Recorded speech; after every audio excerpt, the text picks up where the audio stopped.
பிஸ்மில்லாஹிர் ரஹ்மானிர் ரஹீம். கண்ணியத்திற்கும் மதிப்பிற்கும் உரிய சகோதர சகோதரிகளே, ரமலானுடைய சிந்தனையில் இன்று நாம் எடுத்துக்கொண்ட முக்கியமான ஒரு விடயம்தான் ரமலான் அல்லாஹுடைய பேரருளை சுமந்ததாக எம்மிடத்திலே வந்திருக்கின்றது. அந்த ரஹ்மத் என்கின்ற பேரருளை பெற்றுக்கொண்டவர்கள் பாக்கியவான்கள். அதற்காக நாங்கள் அல்லாஹ்விடத்தில் அதிகமாக அல்லாஹும்ம ரஹம்னா பிரஹ்மதிக யா அர்ஹமர் ராஹிமீன், இறைவா உன்னுடைய மேலான அருட்பாக்கியங்களை எம்மீது சொரிந்தருள்வாயாக.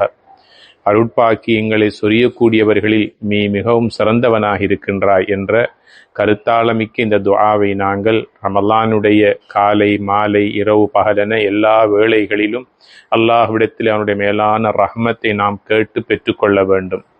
ரஹ்மத் என்பது அல்லாஹுடைய அருட்பாக்கியமாகும்.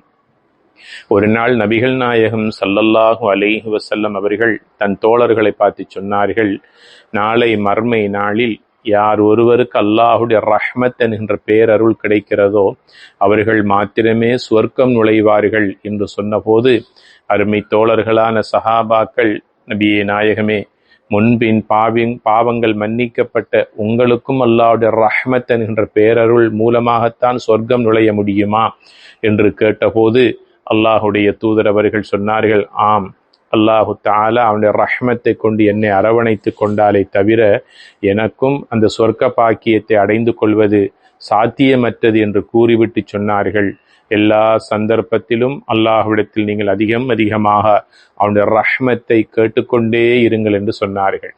ஆக ரஹ்மத்தான் இந்த ரமலானுடைய மாதத்தில் அல்லாஹ்விடத்தில் அதிகமாக ரஹ்மத்தை கேட்போமாக.